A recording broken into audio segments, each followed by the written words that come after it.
ধরো তোমার ল্যাপটপ বা কম্পিউটারে সি ড্রাইভ ফুল হয়ে গেছে, এখন তুমি চাচ্ছ যে অন্য ড্রাইভ থেকে তোমার সি ড্রাইভে কিছু স্পেস ট্রান্সফার করবা।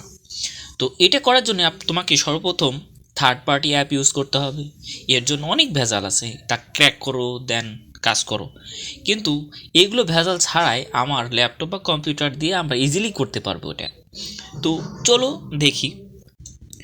ফার্স্ট অফ অল আপনি সার্চ বারে লিখবেন ক্রিয়েট। সো ক্রিয়েট লেখার পর দেখবেন যে এখানে আপনার ক্রিয়েট অ্যান্ড ফরম্যাট ডিস্ক লেখা থাকবে, এর উপর ক্লিক করবেন। ক্লিক করার পর দেখবেন যে এখানে ডিস্ক 0 লেখা, কারণ এখানে আপনার একটা এইচএসডি বা এসএসডি আছে। সো আমার একটা এইচএসডি লাগানো আছে 1 টেরাবাইট। সো এটা আপনার দেখাচ্ছে। যদি 2-3টা থাকে তাহলে আপনার ডিস্ক 0, 1, 2 এভাবে থাকবে। তো এখানে আপনি এখানে আপনার দেখুন আমি সি ড্রাইভে কিছু স্পেস নিতে যাচ্ছি ডি ড্রাইভ থেকে। সো ডি ড্রাইভে আপনি কিছু স্পেস বের করে নিব আমি সর্বপ্রথম, ঠিক আছে? তো এর উপরে রাইট বাটনে ক্লিক করার পর সেই ভলিউমে ক্লিক করবেন।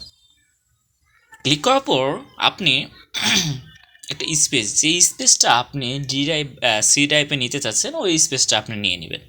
সো ধরুন আমি এখানে 120 জিবি নিতে চাচ্ছি, সেক্ষেত্রে আমি এখানে 120 জিবি এখানে আমি নিয়ে নিলাম ওকে লিখে। তো দেন আমি দেখুন এটা আনঅ্যালোকেটেড এক স্পেস রয়ে গেছে, এটা আমি চাচ্ছি সি ড্রাইভে নিতে, কিন্তু মাঝখানে যে ডি ড্রাইভটা আছে এই ডি ড্রাইভটা আমি সরিয়ে আমি এই যে আনঅ্যালোকেটেড স্পেসটা আমি সরাসরি এখানে নিতে পারবো না। এর জন্য আপনি এই আনঅ্যালোকেটেড স্পেসের উপর রাইট বাটনে ক্লিক করে দেন নিউ সিম্পল ভলিউমে ক্লিক করবেন, নেক্সট দেন নেক্সট দেন নেক্সট, নেক্সটে ক্লিক করবেন। ক্লিক করার পর দেখবেন এরকম আপনার একটা ড্রাইভ হয়ে গেছে। সো এটাতে আপনি ডি ড্রাইভে যা আছে আপনি এফ ড্রাইভে নিয়ে নেবেন। নেওয়ার জন্য আমি আবার আমার পিসিতে গেলাম, গিয়ে এটাকে কপি করলাম, দেন কপি করে আমি যেই ড্রাইভটা খুলে নিয়েছিলাম সেই ড্রাইভে আমি এটা পেস্ট করে দেব। দেখুন আমার পেস্ট করা হয়ে গেছে অলরেডি। আমি এই ড্রাইভটা ডি ড্রাইভটা খালি করে নিলাম, দেন আবার ওইখানে ব্যাক করব। ব্যাক করার পর এখন আমি এই ডি ড্রাইভটা ডিলিট করে দেব।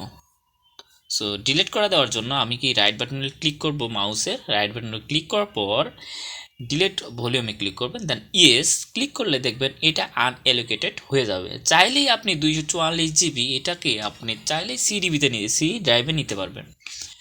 সো এটাতে আপনি রাইট বাটনে ক্লিক করবেন, ক্লিক করার পর এক্সটেন্ড ভলিউমে ক্লিক করবেন, দেন নেক্সট, দেন এইখানে আপনি ধরুন আমি এখানে চাচ্ছি 120 জিবি। তো এখানে কি করবেন, 120 জিবি নেওয়ার জন্য 1024কে গুণ করবেন 120 দিয়ে, যে স্পেসটা আসবে ওটাই আপনি বসিয়ে দিবেন, দেন ওকেতে ক্লিক করবেন। দেখবেন যে দেখুন এখান থেকে এখানে চলে আসছে। সো এটা তো আনঅ্যালোকেটেড হয়ে গেল, এটাকে আমি এক্সট্রা আরেকটা ড্রাইভ তৈরি করে ফেলবো। দেখুন new simple volume, then then next, দেন নেক্সট, দেন নেক্সট, দেন ফিনিশড। দেখুন এটা আমার একটা ড্রাইভ হয়ে গেছে, এটার নাম হলো ডি ড্রাইভ। সো এইভাবেই আপনি আপনি চাইলেই আপনার ড্রাইভটা করে নিতে পারবেন, ঠিক আছে? সো এইভাবে আপনার যে সি ড্রাইভে স্পেসটা নিতে পারবেন। দেখুন আমার 321 জিবি এটা হয়ে গেছে, এখন আমার 3-4টা আমার ড্রাইভ হয়ে গেছে, ঠিক আছে? এভাবেই চাইলেই করে নিতে পারবেন। সবাইকে ধন্যবাদ, আল্লাহ হাফেজ।